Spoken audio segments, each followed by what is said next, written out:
dark van allowed Paul Manafort to travel from jail to the Virginia courthouse, protected from the prying eyes of the media and public. So he missed this, but his lawyer didn't. For what might have seemed like the millionth time, Kevin Downing heard the question that has dogged him and his client since the indictment last year. Any chance that he may decide to flip and cooperate? No chance. Within just a few hours, a jury of 6 men and 6 women was seated and the trial began. The prosecution said the evidence would show Manafort is a shrewd liar who collected more than $60 million for his work with the government of Ukraine, hid it from the U.S. government and didn't pay tax on it, while spending it extravagantly on houses, cars and clothes, including a $15,000 jacket made from an ostrich. He created cash out of thin air, said the prosecutor. Manafort's defense will put the blame on his former right-hand man, Rick Gates, who's turned witness for the government. Manafort's lawyer says he'll show that Gates was the real criminal, that he embezzled millions from Manafort and hid the money. Rick Gates had his hand in the cookie jar, and he couldn't take the risk that his boss might find out, said lawyer Thomas Sonlee. But the government's case will rest heavily on documents such as tax returns and receipts. And that's why experienced prosecutors, such as Seth Waxman, believe the evidence against Manafort is strong. It's hard math.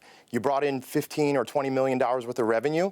You used it to buy cars, houses, or whatever. Where is that on your taxes? If convicted, Manafort is likely to spend the rest of his life in prison, unless Trump pardons him. But he's gambling he can win this trial and also a separate trial on similar charges in September. If he loses either one of those, he can still walk into Mueller and say, look, I want to cooperate now.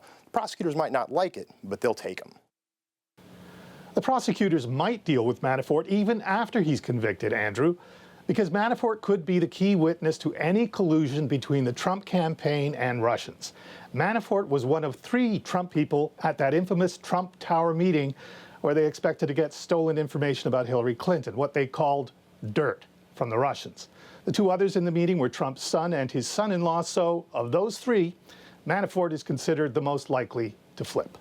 And Keith, President Trump has said repeatedly that he didn't collude with Russia, but today he seemed to change tactics. That's right. This morning, Trump picked up on what his lawyer Rudy Giuliani said yesterday, tweeting that collusion is not a crime. But remember that it's the opinion of Giuliani and many others that a president can't be indicted for crimes anyway.